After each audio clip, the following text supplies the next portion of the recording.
Olá, boa noite. 13 de maio, o Brasil relembra o dia da abolição da escravatura. A Lei Áurea, assinada pela princesa Isabel, é só o começo de uma luta que perdura até hoje contra a desigualdade racial e social. No Rio Grande do Sul, a luta é pela vida. Já chega a 147 o número de mortos na tragédia. O governo federal suspende pagamento da dívida do estado por 3 anos. E você vai ver também.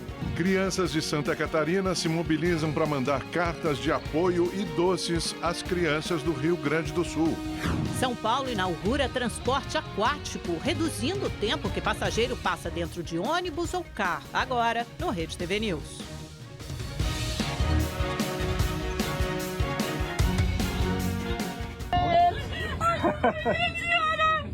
Eu não acredito que é ele! Ai, amor da minha vida!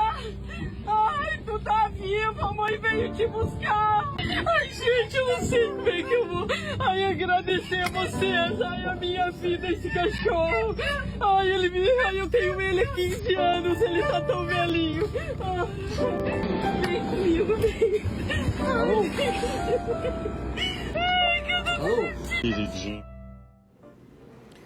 147 mortos, 620 mil pessoas fora de casa. O Rio Grande do Sul já tem 202 mil casas sem água em 21 cidades. O Rede TV News acompanha desde o primeiro dia a tragédia que assola o estado. Nosso repórter William Cury viajou a Porto Alegre para reforçar a cobertura das inundações que atingem o sul do país. E como o aeroporto Salgado Filho, em Porto Alegre, está alagado, a nossa equipe saiu de São Paulo e pousou em Florianópolis. E esta foi só a primeira parte de uma viagem de 13 horas até a capital gaúcha. O Rede TV News chegou agora em Florianópolis, pegamos o carro e vamos em direção ao Rio Grande do Sul, em direção principalmente a Porto Alegre, para reforçar o trabalho de cobertura das inundações no sul do país. Temos duas opções, ou algumas opções a mais para ir. Uma delas é passando pela Serra Catarinense. Aqui nesse mapa arriscado que vocês dão uma olhada, a gente passaria por Lages e aí atravessaria já para o Rio Grande do Sul em Vacaria. Desceria pela região de Caxias, na Serra Gaúcha, e chegaria aqui no Vale do Taquari, no Lajeado. É um caminho que tem uma previsão de 8 horas e 22 minutos, só que chove muito forte agora. Chegaríamos lá já de noite, por volta de 8 horas, 9 horas da noite.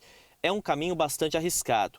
E você vê que tem muitas estradas que ainda estão bloqueadas. Então agora nós iremos optar por ir direto a Porto Alegre pela costa catarinense e pela costa gaúcha, que é essa outra rota que você vê por aqui, saindo de Florianópolis. Então a gente passa por Torres e aqui na região de Tramandaí, pega a estrada expressa e já chega na região metropolitana de Porto Alegre, Gravataí, Canoas e desembarca aqui em Porto Alegre. Para hoje vai ser a nossa escolha, esse caminho mais simples também para evitar os riscos, até porque chove forte e muitas estradas estão com problemas. Vamos lá? Na rodovia, poucos carros seguindo em direção ao sul. No trecho de Santa Catarina, pegamos tempo bom, com sol e calor. Nos deparamos no trajeto com caminhões carregados, alguns levando mais do que apenas carga. Nossa equipe agora passando pela região de Sangão, aqui já é sul de Santa Catarina, já se aproximando do Rio Grande do Sul. Pela estrada, vamos encontrando exemplos do que vem acontecendo ao longo dos últimos dias. Por exemplo, caminhões carregados de donativos para as vítimas das inundações no sul do país. Esse caminhão aqui vem trazendo a bandeira do estado do Rio Grande do Sul. Ele vem carregado com água potável e roupa, tudo que foi doado por pessoas. Nesse caso, doações que chegaram do interior de São Paulo, da região de Pindamonhangaba. E aí nós pedimos para um dos ocupantes desse caminhão, o Matheus, que parasse para falar conosco. E ele me contou que ele vem lá de Pindamonhangaba, trazendo doações que você mesmo pediu na internet, né, Matheus? Isso.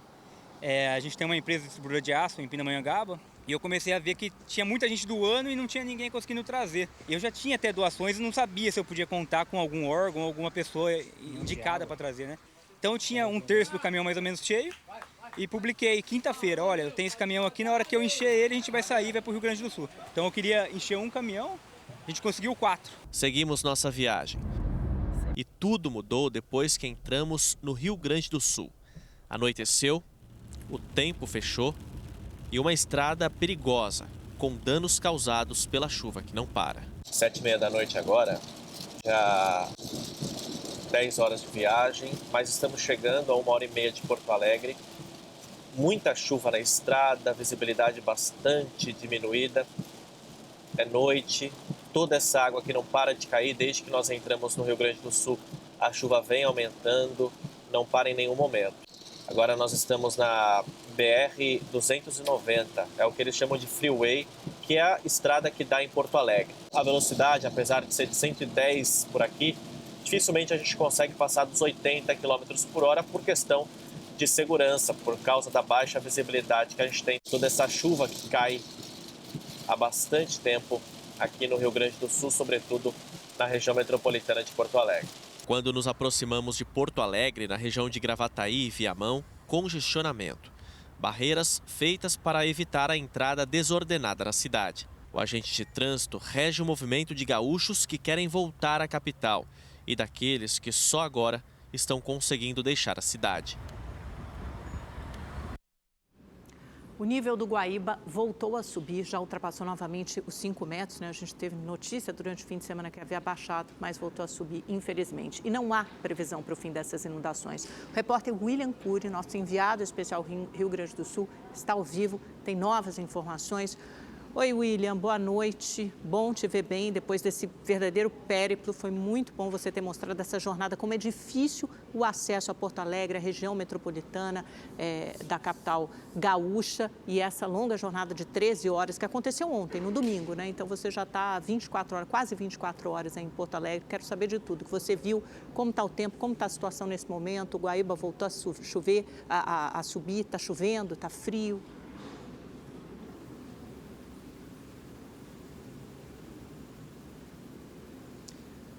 Oi, Amanda, tudo bem? Boa noite, Augusto. Olha só, essa reportagem que nós fizemos no caminho é justamente para ajudar gaúchos que estão fora do Rio Grande do Sul e querem voltar para cá, e muitos ainda não sabem como fazer isso porque muitas estradas estão bloqueadas. Então, é uma ajuda até para as pessoas saberem qual é o melhor caminho e também para quem vai fazer doação. Nós vimos esse caminhão com donativos também saindo de São Paulo, pegando estrada para chegar aqui ao Rio Grande do Sul. Uma atitude de voluntários para ajudar quem neste momento mais precisa. Ontem chegamos com muita chuva, pegamos temporal na região metropolitana aqui de Porto Alegre. O centro histórico da cidade, os bairros do centro e a orla do Guaíba seguem inundados. Eu estou aqui no bairro Cidade Baixa, que fica justamente na região central de São Paulo. Está muito escuro, então está difícil de ver, mas pelo reflexo no chão dos postes, vocês observam que é uma rua que está completamente alagada. A situação já foi pior. Essa água já baixou um pouco, o que motiva que muita gente que saiu de casa se encoraje a voltar. Por isso a Prefeitura de Porto Alegre pediu que as pessoas não voltem. Por quê? Porque ontem choveu demais, até ontem choveu demais. Os rios que desembocam no Guaíba, eles vão chegar até amanhã com uma vazão muito grande, então a perspectiva não é das melhores. As estimativas é que o nível do Guaíba possa chegar a 5,5 metros. Hoje ele já está a 5 metros e 1 centímetro. O recorde anterior que provocou todo esse desastre aqui foi de 5 metros e 35 centímetros, ou seja, deve bater esse recorde. A boa notícia fica por conta da religação ou do religamento de algumas bombas que não funcionaram durante a grande inundação. Pelo menos uma nessa região já foi religada. Então, os moradores esperam que mesmo com a elevação do nível do Guaíba, essas ruas não fiquem do jeito que ficaram. E a situação foi grave aqui. Moradores me contaram dessa rua aqui que tiveram que deixar suas casas com a água pelo pescoço, ou seja, perderam praticamente tudo que tinha. Tem gente em prédios ainda que, por ser prédio de vários andares, essas pessoas conseguiram ficar em casa, mas não tem luz e não tem água. Então, para fazer qualquer coisa, elas têm que colocar um par de botas e sair andando no meio dessa água. Agora, a Prefeitura hoje deu uma entrevista coletiva e divulgou alguns números importantes. Primeiro,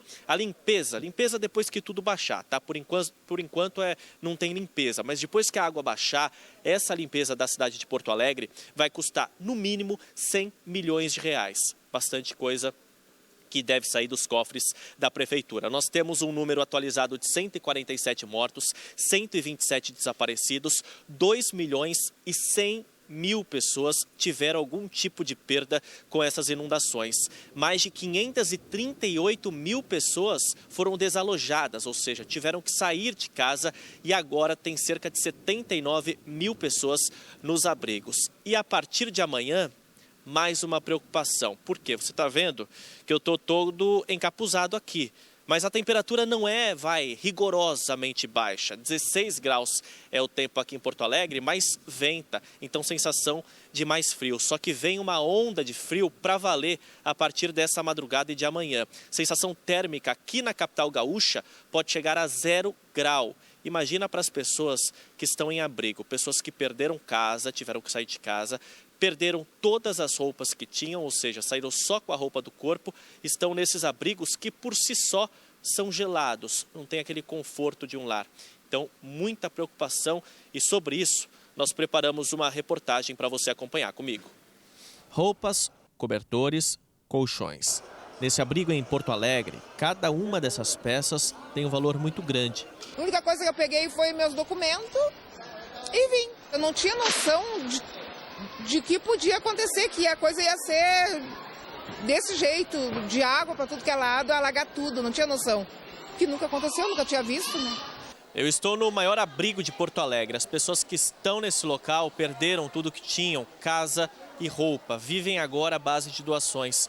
E essa semana um desafio vai se impor a elas, um desafio muito mais rigoroso, porque o frio vai chegar. Temperatura, de acordo com as previsões, deve ficar abaixo dos 5 graus nessa semana. Preocupados com a queda das temperaturas, os responsáveis pelo abrigo estão colocando pallets, que foram doados, embaixo dos colchões. É uma forma de diminuir o frio durante o sono. As doações vêm do Brasil todo, mas ainda falta muita coisa. Para quem perdeu tudo que tinha, nada que chega desperdiçado. Eu ando assim no frio, com um casaco só. Não tem o que fazer. O que precisa aqui para se proteger do frio? Coberta, roupa para as crianças, entendeu? Roupa de moletom, abrigo, sabe, calçado, que às vezes muita gente não está dando conta. Mas é importante ainda, graças a Deus, que a gente tem uma caminha quentinha aqui. Os cobertores e peças de roupa são separados. Parte fica para quem está no abrigo e parte é distribuída para pessoas que perderam os bens e estão na casa de amigos ou parentes. Essa fila enorme se forma todos os dias. Tudo é organizado com a ajuda de voluntários para que não falte nada para ninguém. A casa se foi até três dias atrás, ela estava em pé. Agora mandaram um vídeo para nós, a água levou ela. Como é que é ver essa imagem, cara? É muito... dói demais, né? Porque é uma coisa que a gente... É o nosso cantinho, né? O desespero bate, né? Porque a gente saindo daqui, a gente não tem para onde ir. Em São Paulo, voluntários do Centro de Integração de Missões Aéreas Multimissão, o CIOPAM, se mobilizam para levar donativos e atuar no resgate das vítimas da tragédia no Rio Grande do Sul. Tânia é uma das voluntárias. Ela trouxe roupas, fraldas, materiais de higiene e água. Tudo será encaminhado para as vítimas das enchentes no Rio Grande do Sul, em aeronaves particulares que foram colocadas à disposição pela entidade. Nós somos do Jardim da Saúde, Ipiranga e Sacomã.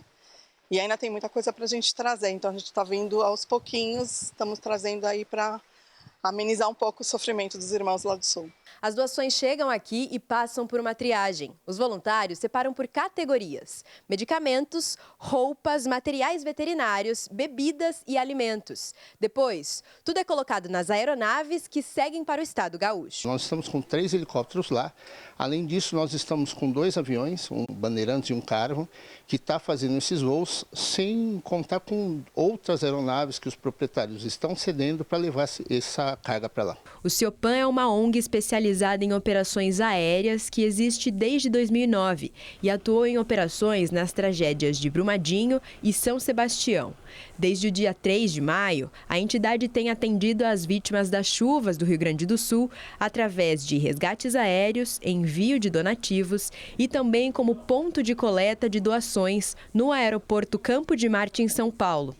Mais de 300 toneladas de donativos já foram enviadas. Essas irmãs moravam com a mãe em Guaíba e ficaram desabrigadas logo após a enchente.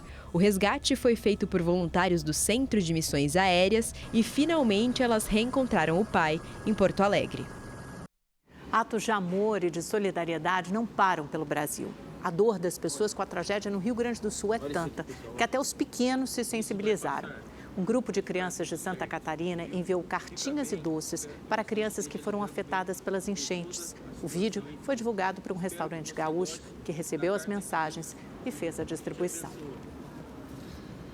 E olha, pesquisadores alertam que a tragédia sem precedentes que aconteceu no Rio Grande do Sul deve servir de aprendizado para todo o país. Por causa do crescimento desordenado das cidades, a maioria não está preparada para enfrentar fenômenos climáticos de grande intensidade.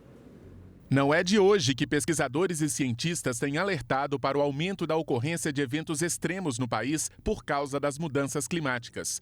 Ecólogo da Universidade Federal do Rio Grande, Marcelo Dutra tem diversos estudos e levantamentos científicos sobre o tema. Nos últimos anos, ele fez palestras, participou de audiências públicas, escreveu artigos e deu muitas entrevistas sobre a possibilidade do Rio Grande do Sul ser atingido por tragédias climáticas. Criamos empreendimentos muito bonitos, fantásticos, empreendimentos que são de primeiro mundo, mas eles estão, infelizmente, em lugares absolutamente errados. Marcelo chamou a atenção também sobre a falta de planejamento e investimento da maioria dos municípios para enfrentar eventos climáticos extremos. Muitos não sabem quais são as áreas de risco, regiões mais vulneráveis a inundações e quais seriam os primeiros moradores atingidos pela água. Não dá para se colocar contra as forças da natureza. Temos que fazer delas algo que nos auxilia, nos ajustando e tornando a cidade algo que esteja associado a estas forças. O planejamento agora é para a reconstrução do Rio Grande do Sul. Para o pesquisador, o Estado deve priorizar áreas seguras e estratégicas. Na prática, comunidades inteiras terão que mudar de lugar para evitar que depois tudo seja destruído novamente. Um bairro muito atingido, que já foi atingido mais de uma vez, que não se faça ali, que se transfira este bairro para uma outra região da cidade mais segura, de uma outra cota, mais afastado do corpo hídrico. A preocupação em Belo Horizonte também é grande. Segundo o IBGE, a cidade é a quarta do país com maior número de habitantes em áreas de risco de deslizamentos. Cada vez mais, as fortes chuvas têm provocado inundações na periferia e em bairros nobres. Cenas como estas se tornaram comuns nos últimos anos. O problema é que a gente impermeabilizou o solo da cidade toda e a gente canalizou muitos córregos e rios. E quando tem uma chuva forte, ela vai concentrar em algum ponto onde os canais desembocam e aí naquele ponto ela eclode. Para reduzir o impacto das enchentes, 5 bacias de contenção estão em fase de construção aqui na capital mineira. As obras devem ser concluídas no segundo semestre deste ano, mas no último período chuvoso, entre os meses de outubro e março, os alagamentos já foram menores. Moradores do trecho da Avenida Tereza Cristina, que historicamente ficava alagado, estão mais tranquilos. Nós tivemos chuvas fortíssimas, o rio não saiu aqui, pode ter saído em outras áreas, mas as bacias de contenção foram um fator essencial para a gente ter mais tranquilidade agora. Mesmo assim, os especialistas insistem que é preciso transformar as cidades em áreas mais permeáveis, com menos asfalto e concreto, porque isso ajudaria muito na absorção da água. A gente tem uma legislação que obriga até 20% de área permeável em cada terreno. Então você não pode ter o quintal todo acimentado. E o primeiro passo para fazer isso é parar de fingir que o problema não existe. E a gente traz agora para você a previsão do tempo em todo o Brasil com Igor Silveira. Boa noite para você, Igor. Vou começar lá pelo Rio Grande do Sul, né? Vamos lá, boa noite, Augusto, boa noite, Amanda. Boa noite para você que está em casa. Olha só, amanhã a chuva dá uma trégua no Rio Grande do Sul e em grande parte de Santa Catarina. E o destaque acaba sendo a frente fria e também os ventos fortes. E tudo isso por causa de uma massa de ar frio que vem da Argentina em direção ao sul do país. Olha, em Porto Alegre, por exemplo, a mínima amanhã começa, olha só, na casa dos 10 graus. Em algumas regiões, amanhã pode até gear com mínimas de 3 graus, viu? Agora, no sudeste, além da frente fria, olha só, tem também um ciclone extratropical que colabora com a queda nas temperaturas. Olha, em São Paulo, o dia não passa com as máximas, olha só, as máximas não passam dos 23 graus amanhã. Na quarta-feira, 22 graus e só na quinta-feira é que volta a subir com 28 graus. No Rio de Janeiro também cai bastante a temperatura quando a gente compara aí com os últimos dias, máximas chegando aos 30 graus amanhã, em Belo Horizonte 31 e em Vitória, no Espírito Santo, tempo quente abafado com os termômetros na casa dos 34 graus. Já no Nordeste, dia ensolarado, mas com previsão de chuva entre o Maranhão e o Rio Grande do Norte. Quando a gente fala em temperaturas, também o tempo fica abafado. Olha só, máximas de 31 graus em Salvador, a mesma coisa em Cuiabá. E olha, em Manaus tem previsão de chuva, mas os termômetros registram 32 graus amanhã. Viu? Boa noite para todo mundo. Amanda, Augusto. É impressionante, né? O sul do país parece descolado do restante do país. Muito, muito triste. Obrigada. Foi inaugurado hoje em São Paulo o primeiro transporte hidroviário público da capital paulista. Ainda em fase de testes, a promessa é que ele melhore as condições de deslocamento de quem transita pela cidade. Nas ruas da Zona Sul de São Paulo, não é difícil encontrar pessoas que se queixam do transporte público. Muito lotado, muito lotado.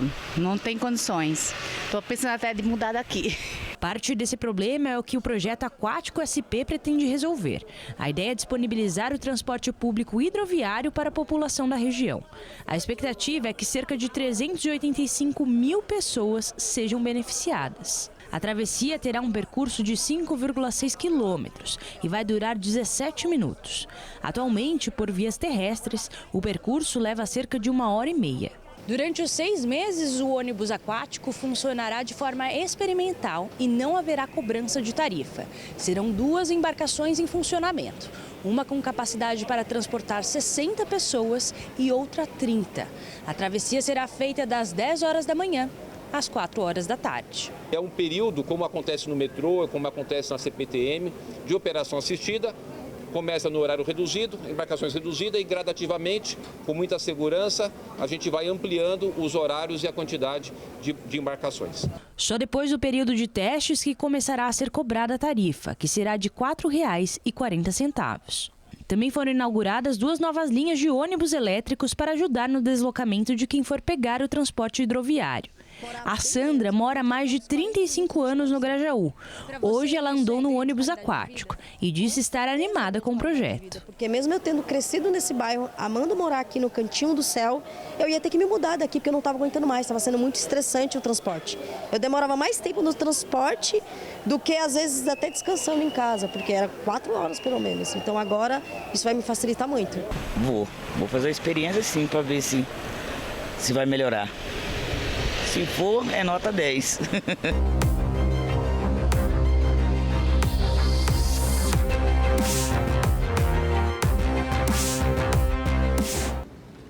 Pesquisa da Genial Quest, divulgada hoje, mostra que Lula venceria o governador de São Paulo, Tarcísio de Freitas, numa possível disputa presidencial em 2026.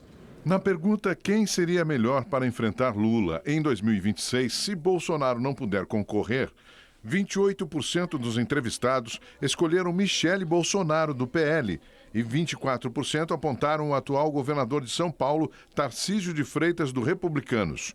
Outros políticos também foram lembrados como opções a Jair Bolsonaro.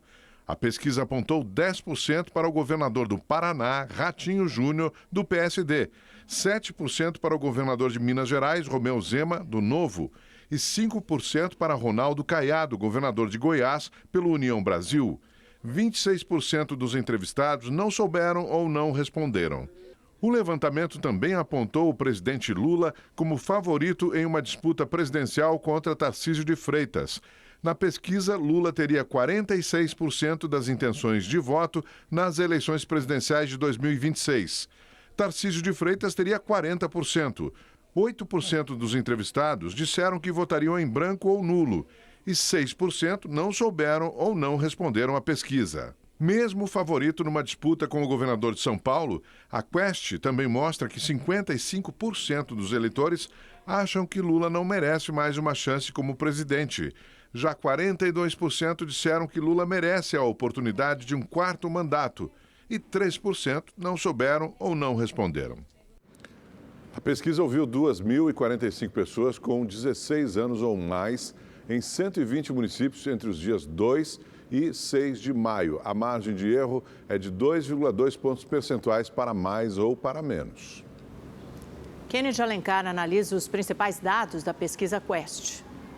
A informação mais importante da pesquisa Quest é que o presidente Lula continua sendo o favorito para se reeleger em 2026. Ele venceria o governador de São Paulo, o bolsonarista Tarcísio de Freitas, por 46% a 40% no eventual segundo turno. Outra informação importante é que Tarcísio seria o nome mais forte do bolsonarismo para concorrer contra o petista. Há mais de 2 anos da eleição, uma pesquisa desse tipo tem que ser vista com cautela. É sem sentido, por exemplo, perguntar se Lula merece ser reeleito, como fez a Quest. Essa informação não vale nada, porque na urna o eleitor vai escolher um candidato na comparação com os outros nomes em disputa. Ou seja, o eleitor vai optar entre Lula, se o atual presidente vier de fato a disputar a reeleição, e os demais candidatos, sejam bolsonaristas ou não. A eleição não será um plebiscito sobre Lula merecer ou não um novo mandato, mas uma disputa concreta, na qual fatores como a rejeição dos adversários, o desempenho da economia e a avaliação do governo terão peso fundamental. A Quest precisa melhorar a formulação das perguntas se quiser ser levada a sério para projetar cenários eleitorais. Nessa pesquisa, ela conseguiu dar munição de graça para Bolsonaro, que, aliás, está inelegível. Isso aqui dentro da sua. A única só que eu trouxe foi essa mochila. Só que eu trouxe da gente. Só o que saiu da sua casa e você conseguiu salvar foi essa mochila com o que tem dentro. Minhas roupas. Tem 2 calças. Minha identidade. A identidade dele que eu sabia que eu consegui salvar, que o resto dos documentos foi tudo. E a esperança aqui dentro. O Rio Grande do Sul está em alerta máximo para novas inundações. As chuvas desse final de semana causaram outras cheias nos rios e os moradores precisaram sair de casa mais uma vez, sair das zonas de risco. A repórter Angele Silveira está em Porto Alegre, tem outras informações. Oi, Angele, boa noite. Parece um pesadelo, mas o pior é quando esse pesadelo se repete, né? Que informações você tem para a gente? Estou vendo aí o rio, parece uma onda, né? Batendo aí com força, o Guaíba já aumentando de nível. Como é que está aí agora, Angele? É isso mesmo, Amanda. Boa noite, Augusto. Boa noite a todo mundo que está nos assistindo. Quero mostrar para vocês como que está um pouquinho a situação do Guaíba aqui em Porto Alegre. Tem tanta água, já subiu tão rápido que chega a formar ondas. É uma correnteza muito forte, com o vento que também está por aqui. Aqui as quadras esportivas, a gente consegue ver o fundo.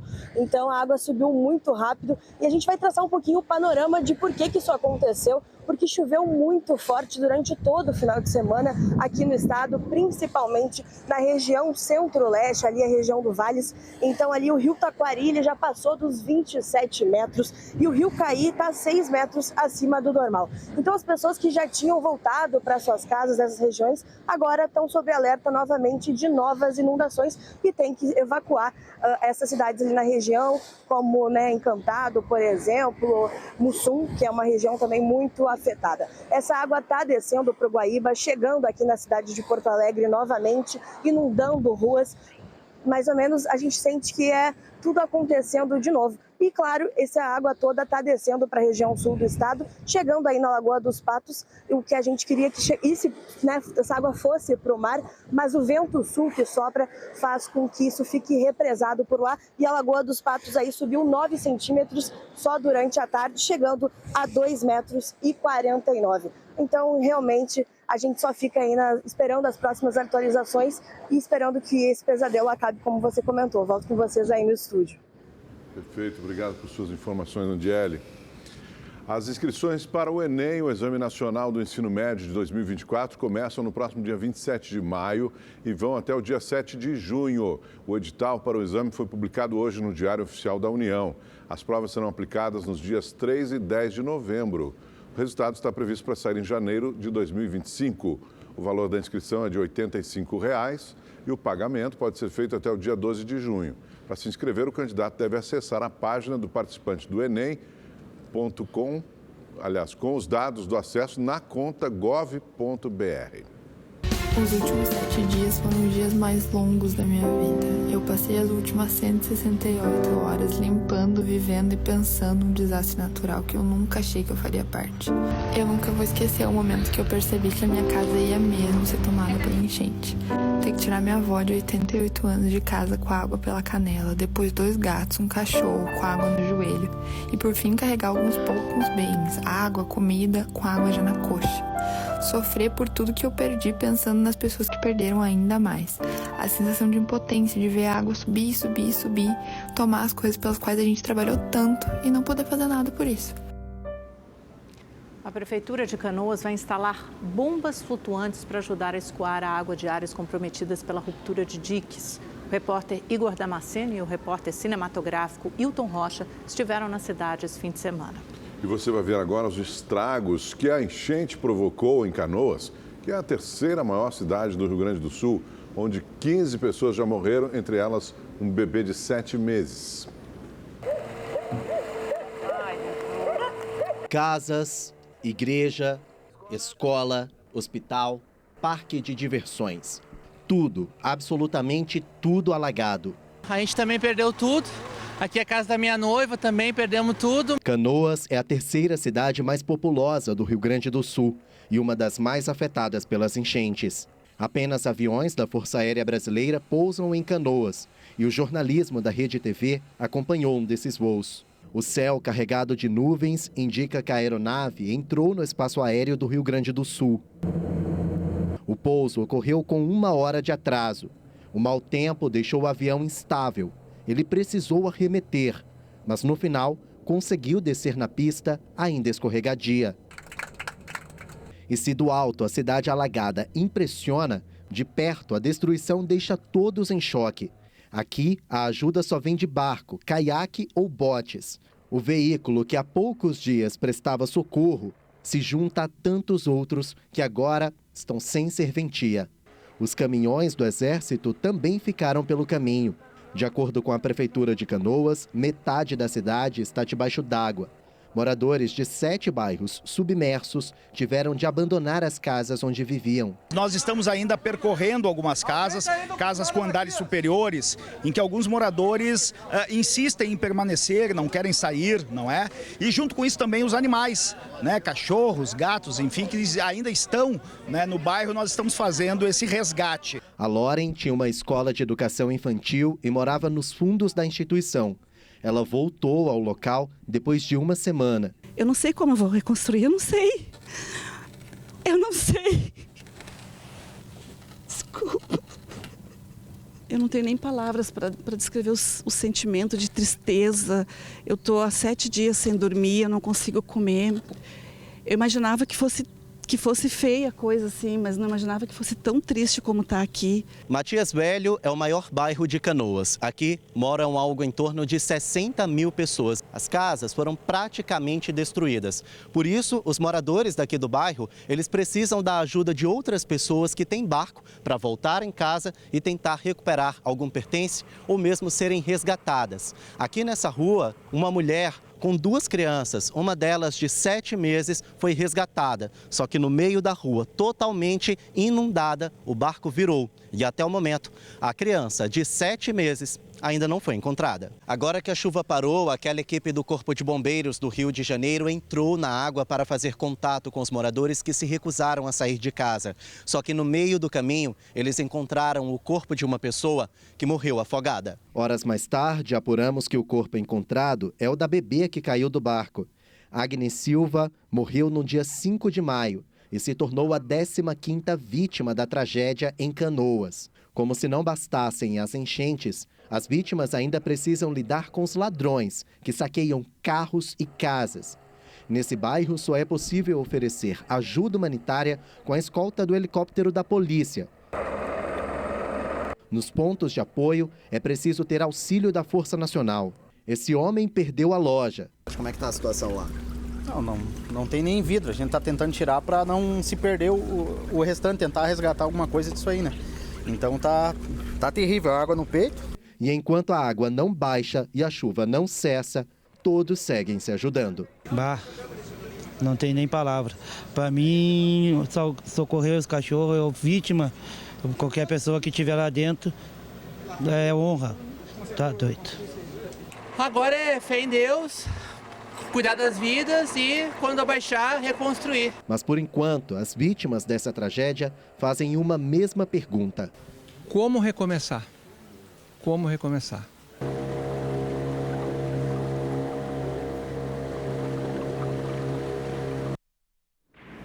O governo federal vai suspender a cobrança das prestações de financiamento de imóveis a famílias do Rio Grande do Sul. A medida é para evitar o comprometimento da renda das vítimas. O presidente Lula está reunido com ministros neste momento para discutir novas medidas de auxílio à população do estado. Quem tem mais informações sobre isso é o nosso repórter Marcos Amoroso, em Brasília.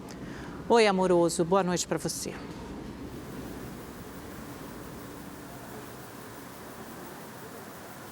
Olá, Amanda, boa noite a você, a Augusto e a todos que nos assistem. No encontro, o presidente Lula discute com os ministros novas medidas que devem ser anunciadas amanhã. Medidas essas voltadas diretamente à população gaúcha. Logo no começo, o presidente Lula afirmou que também serão estudadas novas medidas de médio e longo prazo para recuperar o estado do Rio Grande do Sul. E também cobrou uma atuação homogênea dos ministros para evitar ruídos de comunicação. O presidente disse que só deve ser anunciado aquilo que for concreto. Vamos acompanhar o que disse o presidente. Não dá para cada um de nós que tem uma ideia anunciar publicamente uma ideia. Uma ideia é um instrumento de conversa no governo para que a gente transforme a ideia numa política real. Não é cada um que tiver uma ideia, vai falando da sua ideia, vai dizendo o que vai fazer, porque isso termina não construindo uma política pública sólida e uma atuação muito homogênea do governo, no caso do Rio Grande do Sul.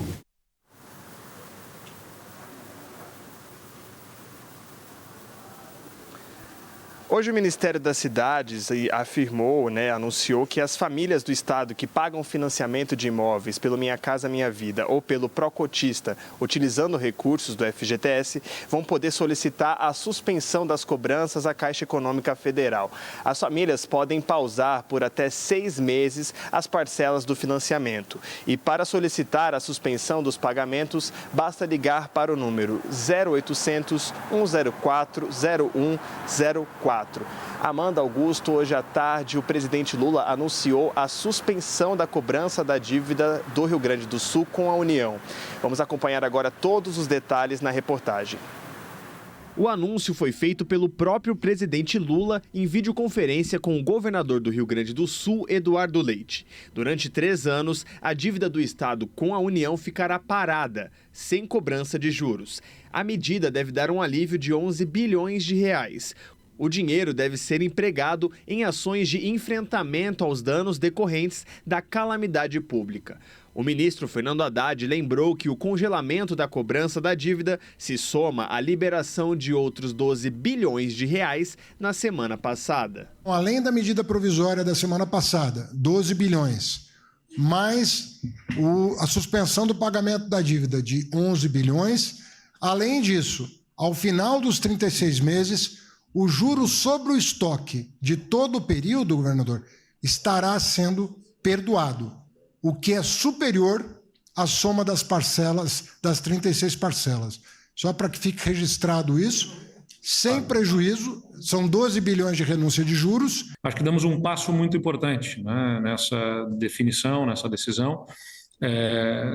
A nossa demanda, inclui um pedido de quitação destes valores, que até aqui não se viabilizou, mas entendemos que é um passo. E o ministro Haddad disse ainda que é um passo sem prejuízo de tantos outros que a gente sabe que serão necessários. Para que o adiamento da dívida gaúcha seja válido, o Congresso Nacional ainda precisa aprovar a medida. Todas as instituições que têm a ver com a governança desse país, que tem a ver com a sustentabilidade da democracia nesse país, está unida em torno do Rio Grande do Sul. Nós não teremos problema de aprovar as coisas na Câmara, no Senado, não teremos problema no Tribunal de Contas da União, não teremos problema na Suprema Corte, porque tudo será feito, sabe, de comum acordo para que a gente possa atender o mais rápido possível as necessidades do povo gaúcho. Até o momento, o governo aprovou 179 planos de trabalho enviados pelos municípios gaúchos, somando 124 milhões de reais em recursos liberados. Outros 67 projetos estão em análise, com custo estimado em 97 milhões de reais. A Caixa Econômica Federal liberou o saque do FGTS para moradores de mais 12 cidades do Rio Grande do Sul atingidas pelos temporais. Ao todo, o benefício está liberado em 22 cidades, incluindo a capital Porto Alegre. O trabalhador pode acessar o aplicativo do FGTS e fazer o saque calamidade, conforme o saldo da conta. Até quarta-feira, o presidente Lula deve anunciar novas medidas voltadas especificamente à população. Lula voltou a elogiar a corrente de solidariedade em torno do Rio Grande do Sul e criticou as pessoas que divulgam fake news. Tem muita gente, voluntários, militares, sabe, se matando de trabalhar para ajudar. E tem pessoas que continuam vendendo mentira, continuam vendendo desgraça, continuam inventando história, E nós precisamos ter muito cuidado para que a gente não permita que esses provocadores baratos, essa gente que vive mentindo, que vive fazendo fake news, sabe, leve alguma vantagem. O Rede TV News fica por aqui. Uma ótima noite para você. Nos vemos amanhã, a partir das 7h15 da noite. Até lá. Obrigado pela sua companhia nessa segunda-feira. Uma boa noite.